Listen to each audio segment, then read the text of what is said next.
President Trump's move to close the federal Department of Education is having an immediate impact right here in Chicago. Courtney Spinelli is joining us now from downtown live with the very latest. Courtney.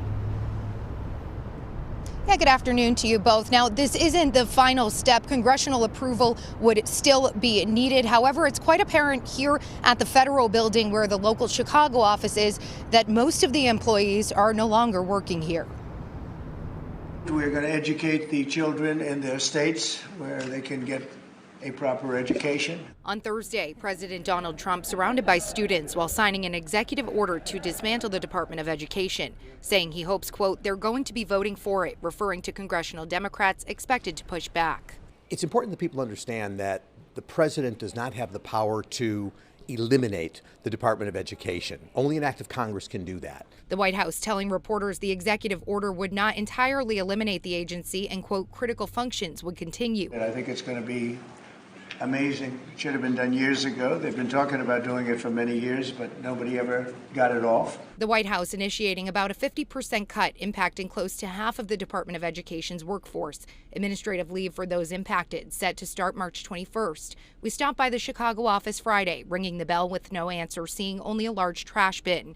One employee returning but unable to comment. Someone in a nearby office saying they've only seen one person there all day. He's getting it down to a bare bones minimum and point where it's essentially not functional. So will it exist? Until Congress gets rid of it. Will it function effectively? No. Concerns from Democratic lawmakers mounting over the decision, many arguing the move would put students at risk, including people with disabilities, low-income families, students of color, and those in rural areas. WGN political analyst Paul Lisnick explains the possible implications. The states that get hit the hardest by this are going to be the red states. That's where this is going to be felt significantly, and that's where President Trump's base is. Education Secretary Linda McMahon writing in part, quote, teachers will be unshackled from burdensome regulations and paperwork, empowering them to get back to teaching basic subjects. Indiana Governor Mike Braun at the signing sharing his response, while Illinois Governor J.B. Pritzker opposed to it, also weighing in. And I think one of us governors, along with our legislatures, is going to find that right mix, and we probably don't need the federal government.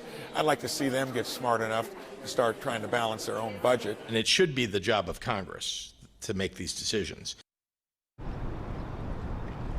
Now, states will need to figure out how to replace federal dollars that will not be coming in anymore, something Governor Pritzker has also expressed concerns on. That's because Illinois already gets back less than it puts into the federal government. For now, live downtown, Courtney Spinelli, WGN News.